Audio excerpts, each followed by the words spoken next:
कि इस समय तो जियो का 799 का रिचार्ज है, 84 दिन चलेगा, उसका चलबे नहीं करेगा।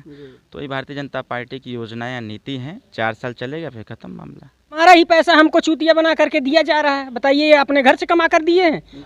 हेलो दोस्तों, आज हम अंबेडकर नगर के विधानसभा जलालपुर में आ चुके हैं। यहाँ पे एक हस्ती जो हमारे हैं यहाँ के उत्तर प्रदेश के माननीय ओम प्रकाश राजभर जी के सुपुत्र जी आज यहाँ विधानसभा जलालपुर में आए हुए हैं और हम उनसे मिलते हैं और उनसे बात करते हैं। और अरविंद जी से हम बात करते हैं। सर, यहाँ पे आपका आने का उद्देश्य सर हम जानना चाहते हैं, हमारे दर्शक जानना चाहते हैं, उस पर आप क्या कहना चाहते हैं? 26 सितंबर से सावधान रथ यात्रा चल रही है और 26 तारीख को ही सिकंदरपुर मखदूमपुर मैदान में एक रैली का आयोजन किया गया है। तो उससे संबंधित गांव का दौरा हो रहा है, लोगों से जानकारियां ली जा रही हैं कि अब तक की क्या तैयारियां हुई, क्या नहीं तैयारियां हो पाई, कहाँ क्या दिक्कत आ रही है, क्या परेशानी आ रही है। इन सारे मुद्दों को लेकर के गांव में हम लोग भ्रमण कर रहे हैं। इसके साथ साथ जनता को हम लोग ये संदेश दे रहे हैं कि जो माननीय ओम प्रकाश राजभर जी लगातार दलित, पिछड़े, वंचित और अल्पसंख्यक की आवाज़ उठाते हैं, तो इससे संबंधित अभी सदन चल रहा है, सदन में भी उनकी आवाज़ उठाई जा रही है। और सबसे बड़ी बात है कि मैं जहाँ पर इस समय हूँ, ये हमारी कम्युनिटी राजभर है और हम लोग लंबे अरसे से प्रयासरत थे कि राजभर समाज को अनुसूचित जनजाति का दर्जा दिला करके उत्तर प्रदेश में भी इनको आरक्षण का लाभ दिलाया जाए ताकि ये नौकरियों में, शिक्षा में सहभागी हो सकें। तो कहीं ना कहीं ये सारी चीज़ों को उत्तर प्रदेश की सरकार जब हम लोग दबाव बना रहे हैं तो स्वीकार कर रही है। तो छोटे छोटे संदेश है उसको देने के लिए हम लोग आए हुए हैं। इसके साथ साथ जो इस सरकार में बिजली का बिल जो बढ़ा हुआ है वो कैसे माफ़ होगा, फ्री इलाज कैसे होगा, बच्चों को अच्छी शिक्षा कैसे मिलेगी, इन सारे मुद्दों को लेकर के हम लोग गाँव गाँव टहल रहे हैं। सर, इस समय जो युवा बेरोजगार है उस नीतियों पे, जो वर्तमान सरकार है उस नीतियों पे आप सर क्या कहना चाहते हैं? देखिए, बेरोजगारी सही बात है कि बेरोजगारी का दर बढ़ा हुआ है, रोजगार के साधन नहीं है। मैं पूर्व की सरकार में मंत्री था, लघु उद्योग विभाग मेरे पास था, तो मेरी इच्छा थी कि हर ब्लॉक स्तर पर हम लोग छोटे छोटे कल कारखाने और धंधे खोले जाएं जिससे कि यहाँ के बच्चों को यहीं रोजगार मिले, जो पढ़ लिख लिया है उसको नौकरी मिले। लेकिन उत्तर प्रदेश की सरकार रोजगार और नौकरी के लिए नहीं वो कोई कार्य कर पा रही है, बस कागज़ पर दे रही है कि हम इतना दे दिए, उतना दे दिए, ऐसा कुछ रिकॉर्ड है नहीं। सर, मैं एक बात और पूछना चाहता हूं, अभी हाल ही में अग्निवीर जो है आर्मी के लिए एक स्कीम चलाई गई है सरकार द्वारा, जो अग्निवीर 4 साल के लिए अवधि कर दिया गया है।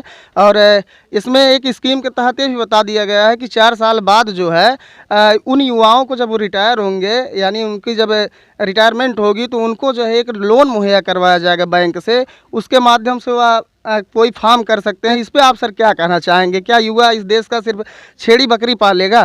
ये भारतीय जनता पार्टी की सोच हो सकती है, हम लोगों की सोच ऐसी नहीं है। उनकी योजनाएं ही ऐसी बनती है, वो जैसे वैलिडिटी नहीं होती है रिचार्ज की, कि इस समय तो जियो का 799 का रिचार्ज है, 84 दिन चलेगा, उसका चलबे नहीं करेगा।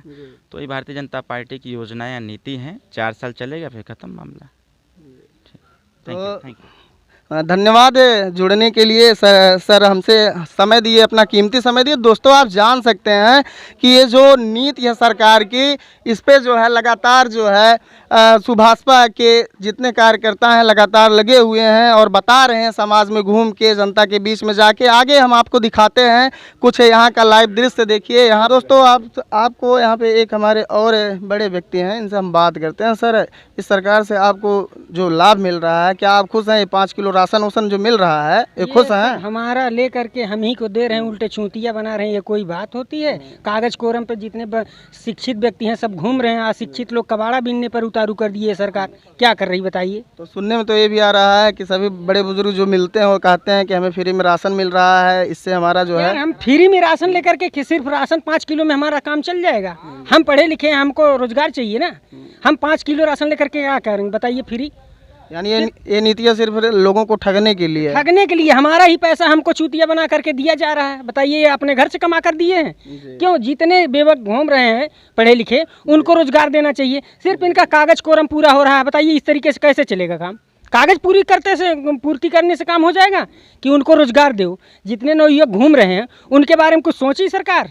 ये सरकार तो बिल्कुल बकवास कर रही है सिर्फ बैठ करके। तो ऐसे हालात में सरकार बदलने की ज़रूरत है बहुत आगे। जरूरी है, लेकिन कुछ लोग ऐसे हैं जो सरकार के पीछे वही बस 5 किलो राशन के पीछे पड़े हुए हैं, वही लोग सरकार बना रहे हैं। बाकी उनके घर जा कर के पूछिए जो शिक्षित हैं, जो इतनी मजदूरी धतूरी कर करके अपने बच्चों को पढ़ाई लिखाएं, किस लिए पढ़ाई लिखाएं? 5 किलो राशन लेने के लिए? तो दोस्तों ये बहुत बड़ी बात भाई साहब ने कह दी और इस पे सरकार को विशेष ध्यान देने की ज़रूरत है कि 5 किलो राशन से युवा जो है मतलब विकास नहीं कर सकता है। युवाओं का विकास जो है रुक जा रहा है। 5 किलो राशन से कुछ होने वाला नहीं है। मुख्य आधार है शिक्षा, यानी शिक्षा पे ही सरकार विशेष ध्यान दे। आप शिक्षा को लेके क्या कहेंगे? इस सरकार में शिक्षा कैसी मिल रही है? इस सरकार में जितने शिक्षित थे सब निरर्थक हो गए हैं, और कोई सरकार आई इससे बढ़िया शिक्षा दी, इससे बढ़िया हर काम कार्यकाल उसका हुआ है, शासन प्रशासन सब दुरुस्त रहा। इनके कार्यकाल में जितने अधिकारी भ्रष्ट हैं उतने किसी कार्यकाल में अधिकारी भ्रष्ट नहीं थे। इनके यहाँ थाने पर चले जाओ, बगैर पैसा का कोई काम नहीं होने वाला है। इस तरीके से ये सरकार काम कर रही है। बताइए 100 नंबर, अगर मान लीजिए हमें और आप में इनसे किसी में विवाद हुआ, मैं 100 नंबर डायल किया, 100 नंबर अखिलेश जी ने इसलिए डायल किया था कहीं विवाद या खून मर्डर और कोई काम ऐसा ना हो पाए, पुलिस जाकर उनकी सहायता करे जो लोग बजे हुए हैं।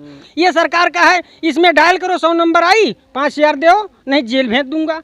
तुम आप ही फ़ोन किया, आप ही को उठा करके जेल ले चल गई, जेल भेज दी। ये कोई काम है? ये नियम है? उनको नहीं चाहिए। ये बहुत ऐसी आवाज़ें पहुंच रही वहाँ जो 100 नंबर वाले इस तरीके से कर रहे हैं। यानी पूर्ण रूप से करप्शन है। पूर्ण रूप से है। आप देख लीजिए किसी जगह अगर 100 नंबर आती है, जो बुलाया होगा उससे पूछिए कैसे वो लोग प्रताड़ित कर रहे हैं लोगों को। आम जनमानस यानी सरकार के शासन प्रशासन सबसे परेशान है यार। अभी आप थाने पर चले जाइए, कोई भी मैटर लेकर, तो पुलिस अलग बुलाएगा, दरोगा साहब अलग बुलाएंगे। ये सब सिर्फ जेब देखेंगे कि आपका जेब गर्म है तो काम होगा, नहीं गर्म है तो यहाँ से जाइए, कल होगा परसों होगा, ऐसे चक्कर कटवाते हैं। इसके बाद कहेंगे दोबारा दिखाई पिए जेल भेज दूंगा, ये कर दूंगा, वो कर दूंगा। ये इन लोगों का नियम है।